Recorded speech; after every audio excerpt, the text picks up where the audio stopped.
Selamat pagi, sejahtera, shalom Ibu Bapak Saudara-saudara jemaat sejahtera di DKI Jakarta yang diberkati Tuhan, salam sehat semua. Saudara-saudara, kita semua sudah mempersiapkan diri pagi hari ini untuk berkarya, untuk beraktivitas. Namun sebelum kita melanjutkan langkah kita dalam melaksanakan panggilan dan pengutusan, saya mengajak kita semua, mari kita memasuki saat teduh sejenak untuk kita bersama-sama dipenuhi dengan firman-Nya. Kita berdoa.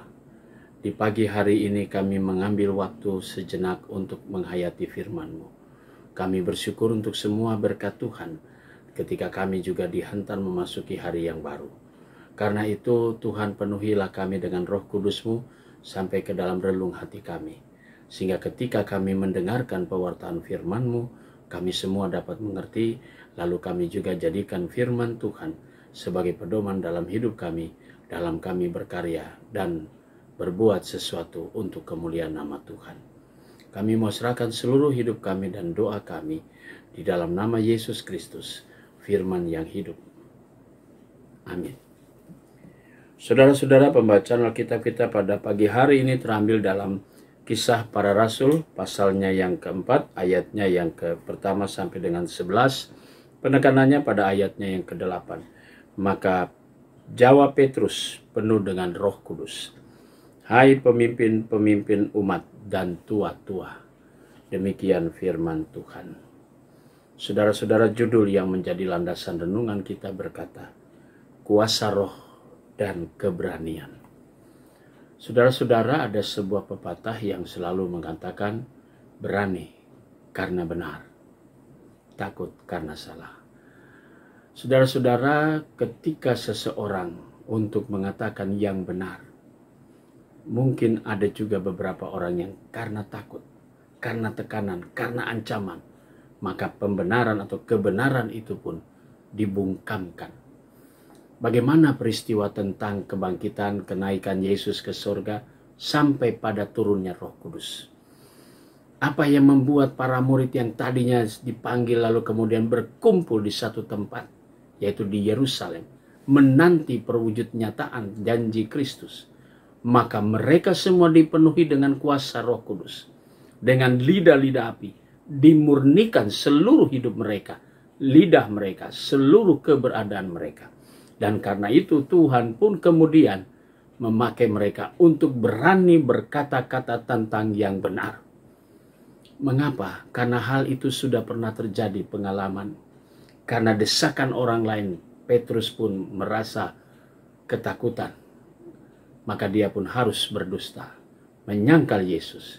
Namun demikian Roh Kudus juga yang memenuhi Petrus untuk kemudian diperbaharui oleh Tuhan, lalu kemudian dipakai oleh Yesus. Nah, karena itu dalam khotbah, dalam berhadapan dengan mahkamah agama, Petrus mau mengatakan sesuatu yang nyata dan fakta bahwa apa yang dia pernah alami bersama Yesus itu terbukti. Dengan kuasa Roh Kudus, Petrus pun berani untuk mengatakan sesuatu yang benar tentang Yesus Kristus. Nah, saudara-saudara, di zaman yang modern ini juga begitu banyak intimidasi, begitu banyak orang Kristen harus diperhadapkan dengan tekanan yang hebat. Karena itu kita tetap meminta kepada kuasa Roh Kudus untuk Tuhan Yesus hadirkan bagi gerejanya, sehingga mereka berkata tentang kebenaran dan berani untuk mengungkapkan yang sebenarnya. Karena iman percaya kita bukanlah iman yang hanya sebuah isapan jempol, tapi iman percaya kita kepada Kristus adalah iman yang benar-benar fakta, yang benar-benar nyata bahwa Yesus pernah hadir dan pernah bangkit dari antara orang mati dan naik ke sorga. Bahkan Roh Kudus datang menyertai umat manusia sambil menyongsong kedatangannya dengan penuh harapan. Mari saudara, kita kembali berkarya.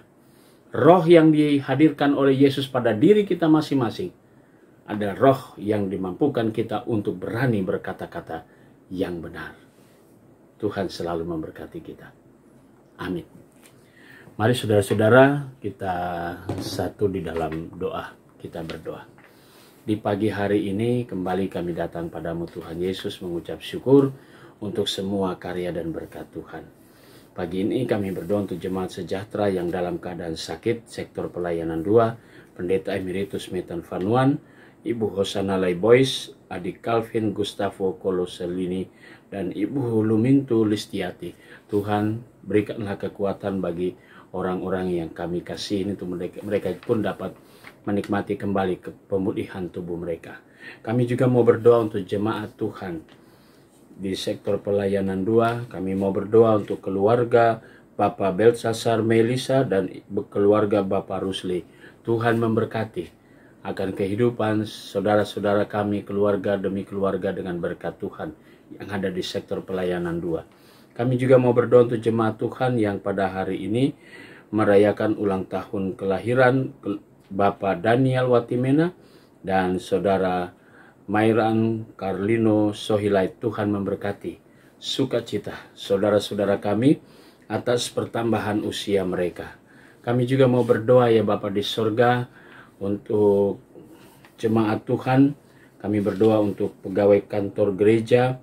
Tuhan Yesus memberkati tiap pribadi, memberkati keluarga mereka, bahkan koster, keamanan, juga Satgas COVID-19 Jemaat Sejahtera.